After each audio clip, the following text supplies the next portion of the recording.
중년 이후 모임에서 사람들이 속으로 부러워하는 그 한 사람에 대한 이야기를 나눠보려고 해요. 우리가 나이 50이 넘으면 모임에 나갈 때마다 느끼는 게 있죠. 누군가는 분위기를 밝게 만들고, 누군가는 조용히 앉아있기만 해도 중심이 되고, 또 누군가는 볼 때마다 한결같이 건강하고 멋져 보여요. 그런 사람들 보면 속으로 한 번쯤은 와, 나도 저렇게 나이 들고 싶다는 생각 해보셨을 거예요. 그런데 그 사람들만 뭔가 특별한 유전자를 갖고 있는 건 아니에요. 대부분은요, 평소에 쌓아온 작은 습관과 마음가짐이 그 사람을 그렇게 보이게 만든 거예요. 돈이 많아서, 지위가 높아서가 아니라 마음의 여유와 자신을 아끼는 태도에서 나오는 진짜 매력이죠. 그런 사람은 단지 멋져 보이는 게 아니라 사람들의 마음을 편안하게 해줘요. 그래서 그 자리에 없으면 뭔가 허전하고, 함께 있으면 괜히 기분이 좋아지는 그런 사람이 되는 거죠. 오늘은요, 그렇게 모임에서 제일 부러움을 사는 사람이 갖고 있는 공통적인 특징들을 하나씩 살펴보려고 해요.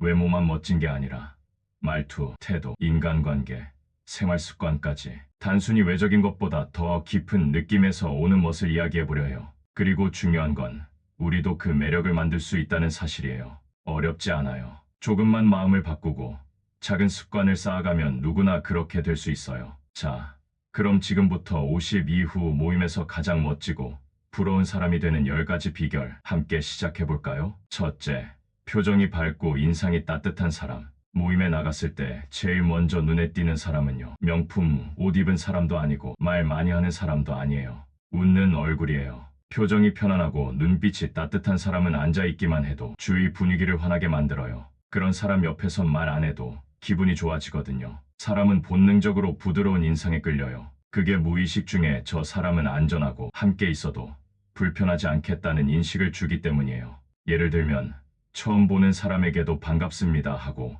활짝 웃으며 인사하는 분, 자연스럽게 상대 눈을 보며 고개를 끄덕여주는 분, 말할 때 입꼬리가 살짝 올라가 있어 말투 자체가 편안한 분. 이런 사람 옆에선 괜히 말 붙이고 싶고 마음을 열고 싶어져요. 바람직한 방법으로는요, 하루에 한 번이라도 거울 앞에서 내 표정을 점검해보는 거예요. 웃는 얼굴이 잘 나오나, 내 눈빛이 부드럽나 스스로 체크해보는 거죠. 그리고 사람을 대할 때 눈을 마주치며 웃는 습관을 들이세요. 처음엔 어색할 수 있지만 이게 습관이 되면 표정 근육도 부드러워지고 나도 모르게 마음도 따뜻해져요. 말보다 먼저 다가가는 건 표정이니까요. 말보다 먼저 전달되는 건 눈빛이에요. 둘째, 나이보다 훨씬 젊어 보이는 사람. 겉모습이 다는 아니지만 건강하고 깔끔한 이미지를 가진 사람은 무조건 시선을 끌게 돼요. 근데 그게 꼭 외모가 잘생기고 날씬해서만은 아니에요. 자세가 꼿꼿하고 옷이 단정하고 피부가 윤기 있어 보이면 이미 그 사람에겐 자기관리라는 힘이 느껴져요.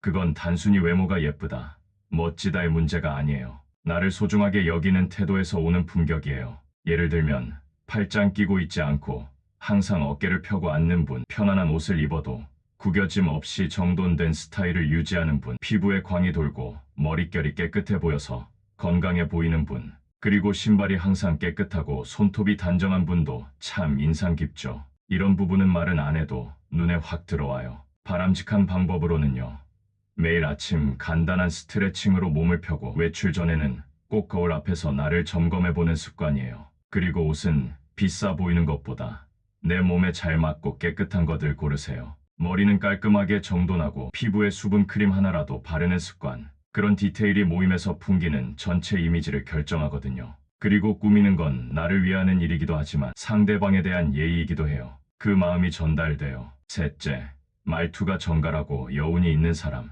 말이 사람을 만든다는 말, 그냥 하는 말 아니에요. 같은 말을 해도 어떤 사람은 우아하게 들리고 어떤 사람은 괜히 듣기 싫을 때가 있어요. 모임에서 부러움을 사는 사람은요, 목소리가 너무 크지도 않고 너무 조용하지도 않고 말에 리듬이 있고 무엇보다 말끝이 부드러워요. 그 말투 하나만으로도 그 사람의 배려와 교양이 다 느껴지죠. 예를 들면 남의 말을 자르지 않고 끝까지 잘 들어주는 사람, 맞아라며 리액션이 자연스럽고 공감이 깊은 사람, 누군가 실수해도 그럴 수도 있지 하며 넘겨주는 유연한 말투를 가진 사람, 또 감정을 바로 내뱉지 않고 한 박자 쉬고 말하는 여유가 있는 분. 이런 분들은 말할 때마다 사람들이 귀를 기울이게 돼요. 바람직한 방법으로는요, 평소에 말을 조금 느리게 그리고 부드럽게 해보는 연습을 해보세요. 단어 선택도 조금만 더 따뜻하게 바꿔보면 말의 분위기가 확 달라져요. 예를 들어 그건 좀 아니지 대신 그런 생각도 있었구나. 근데 이렇게 생각해보는 건 어때요? 하고요. 그리고 부정적인 말을 하더라도 그 안에 긍정의 여지를 담아보는 연습을 해보세요. 말투가 곧 인격이에요. 그리고 그 말투는 훈련할수록 더 매력적으로 바뀔 수 있어요. 넷째, 경청을 잘하고 이야기를 품위 있게 이끄는 사람. 모임에 가면 본인의 말만 줄줄이 늘어놓는 사람이 있는가 하면 듣는 사람으로서도 매력적인 사람이 있어요. 진짜 부러운 사람은요, 말을 많이 하지 않아도 경청의 기술을 가지고 있고 필요한 순간엔 품격 있는 말 한마디로 대화를 부드럽게 이끄는 사람이에요. 예를 들어 누군가 말할 때 고개를 끄덕이며 진심으로 들어주는 사람, 말 중간에 끼어들지 않고 끝까지 기다려주는 사람, 이야기 중간에 적절한 질문을 건네며 상대를 돋보이게 해주는 사람. 이런 분들이 있는 모임은 대화의 결이 다르죠. 바람직한 방법으로는요, 먼저 내가 얼마나 상대 말을 잘 듣고 있는지 점검해보는 거예요. 듣는 동안 핸드폰을 만지지 않고 눈을 바라보며 고개를 끄덕이는 것만으로도 신뢰를 얻을 수 있어요. 말하는 능력 못지않게 듣는 태도는 사람의 깊이를 보여주는 중요한 요소예요. 다섯째, 자랑하지 않고 자연스럽게 자신을 드러내는 사람. 모임에서 자랑을 많이 하는 사람은 처음엔 주목을 받을 수 있어요. 그런데 시간이 지나면 사람들이 마음속으로 거리를 두게 되죠. 반면에 겸손하지만 자연스럽게 삶의 품격이 느껴지는 사람, 그 사람이 진짜 부러운 사람이에요. 예를 들어 여행을 다녀온 이야기를 해도 정말 감사한 시간이었어요 하며 감정을 중심으로 이야기하는 사람, 손주 자랑을 하더라도 요즘 아이들이 다 그렇죠 하며 겸손하게 말하는 사람, 경제적인 여유가 있어 보여도 티를 내지 않고 소탈한 차림으로 나오는 사람, 이런 사람에게는 진심으로 멋지다는 마음이 생겨요. 바람직한 방법으로는요, 어떤 이야기를 하든 내가 주인공이 아니라 경험을 나누는 사람이 된다는 태도를 가지는 거예요.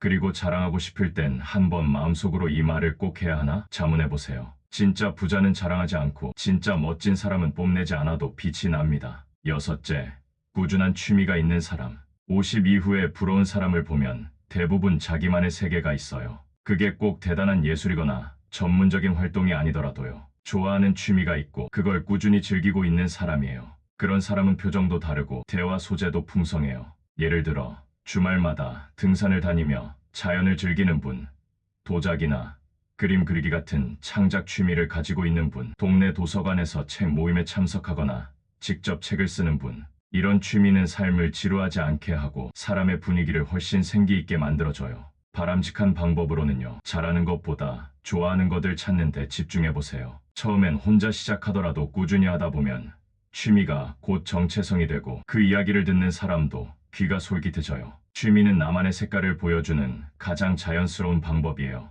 일곱째, 건강관리에 진심인 사람. 나이가 들수록 겉으로 드러나는 건강함은 그 사람의 신뢰도와 매력을 그대로 보여주는 지표가 돼요. 모임에 나와서도 얼굴빛이 좋고 허리가 꼿꼿하고 식사할 때 식성이 좋고 말할 때 숨이 차지 않는 사람. 이런 사람은 모두가 부러워해요. 건강해 보인다는 건 곧 삶을 잘 챙기고 있다는 의미이기도 하니까요. 예를 들면 식사 자리에서 무거운 음식보다는 가볍고 영양가 있는 음식을 고르는 사람, 앉을 때나 일어설 때 허리를 세우고 움직임이 자연스러운 사람, 자신만의 건강 루틴이 있어 모임 시간에도 일관된 생활을 지키는 사람. 이런 모습은 저 사람은 자기 삶을 잘 관리하는구나라는 인상을 줘요. 바람직한 방법으로는요, 거창한 운동보다 꾸준히 할 수 있는 것을 정해서 실천하는 거예요. 매일 아침 20분 스트레칭, 저녁 산책, 일주일 한 번 수영이나 요가 수업. 이런 작고 반복적인 활동이 결국 건강한 분위기를 만들어줘요.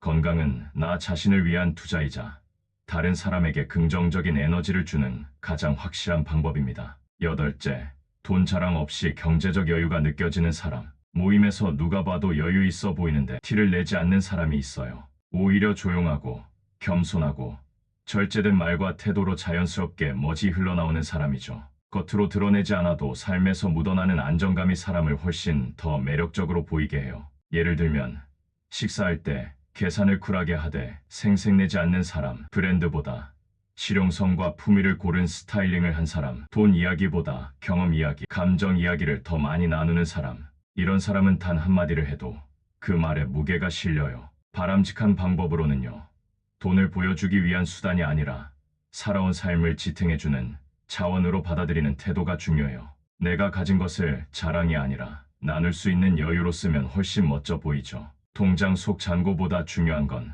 마음속 안정감에서 나오는 부의 기운이에요. 아홉째, 사람 사이의 경계를 잘 지키는 사람. 모임에서 유난히 편안한 분위기를 만드는 사람이 있어요. 누구에게도 불편함을 주지 않고 지나치게 간섭하거나 파고들지 않으면서도 따뜻하게 배려하는 사람이죠. 이런 사람은 나이 들어도 인간관계가 끊기지 않아요. 오히려 시간이 갈수록 더 사람들이 찾게 되죠. 예를 들면 남의 가족사나 건강 문제에 대해 묻지 않고 기다려주는 사람, 사적인 영역은 존중하면서도 필요한 도움은 먼저 건네는 사람, 말보다 분위기로 상대의 경계를 지켜주는 사람. 이런 분과 함께 있으면 편안하고 모임이 기다려져요. 바람직한 방법으로는요, 상대방의 표정과 말투, 침묵의 의미까지 관찰해보는 연습을 하는 거예요. 그리고 내가 물어보려는 말이 내가 알고 싶어서 하는 말인지 아니면 상대를 위한 관심인지를 한번 생각해보세요. 관계에서 여백을 남기는 사람이 오히려 더 매력적으로 보이게 돼요. 열째, 나이 드는 걸 당당하게 받아들이는 사람. 마지막으로, 정말 부러운 사람은요, 나이 드는 걸 부끄러워하지 않고 멋지게 받아들이는 사람이에요. 주름이 생긴 것도, 흰머리가 늘어난 것도, 눈가의 웃음 자국도 모두 그 사람의 이야기처럼 느껴지는 그런 사람 말이에요. 나이 든다는 건 약해지는 게 아니라 깊어지는 거라는 걸 보여주는 사람이죠. 예를 들면 흰머리를 일부러 염색하지 않고 자신만의 스타일로 즐기는 사람, 나이값 한다는 말이 칭찬처럼 느껴지는 우아한 행동을 하는 사람, 젊은 세대와도 어울리되 자기 나이를 유쾌하게 인정하고 즐기는 사람. 이런 사람은 어디를 가도 중심이 돼요. 바람직한 방법으로는요, 나이 드는 걸 부정하거나 감추려 하기보다 지금 나의 모습 그대로를 받아들이고 사랑해보는 거예요. 그리고 나이 들수록 나에게 더 어울리는 색, 더 어울리는 스타일을 찾아가는 거예요. 그렇게 나이 드는 걸 자연스럽고 당당하게 여기는 사람에게는 누구나 진심으로 존경과 부러움을 느끼게 됩니다. 자, 오늘 이야기 어떠셨나요? 지금까지 함께 살펴본 10가지 특징은 단순히 외모나 말솜씨를 넘어서 그 사람의 삶의 방식과 마음가짐이 얼마나 중요한지를 보여주는 내용이었어요. 모임에 나가서 가장 부러움을 사는 사람은 웃는 얼굴로 따뜻한 기운을 퍼뜨리고 나이보다 젊은 에너지를 풍기며 말투 하나에도 품격이 묻어나는 사람이었죠. 그리고 그 안에는 남을 존중하고 잘 듣는 태도, 자랑보다는 나눔을 선택하는 여유, 꾸준한 취미와 건강을 가꾸는 생활, 경제적 여유를 조용히 드러내는 절제된 멋이 있었어요. 또한 관계 속에서 경계를 지킬 줄 알고 무엇보다 나이 드는 걸 부끄러워하지 않고 자연스럽게 받아들이는 그 태도, 그게 진짜 멋이라는 것도요. 결국 이 모든 건 거창한 변화가 아니라 지금 내 삶에서 조금씩 실천할 수 있는 작은 행동들이었죠. 이제 여러분 차례입니다. 이 10가지 중 단 하나라도 이건 나도 해볼 수 있겠다 싶은 게 있었다면 그걸로 충분해요. 지금부터 하나씩 실천하다 보면 언젠가 당신이 모임의 중심에서 참 멋지다는 말을 듣게 될지도 몰라요. 오늘 이야기가 마음에 드셨다면 구독과 좋아요, 알림 설정까지 꼭 부탁드릴게요. 다음 시간에도 삶을 더 따뜻하게 만드는 이야기로 찾아올게요.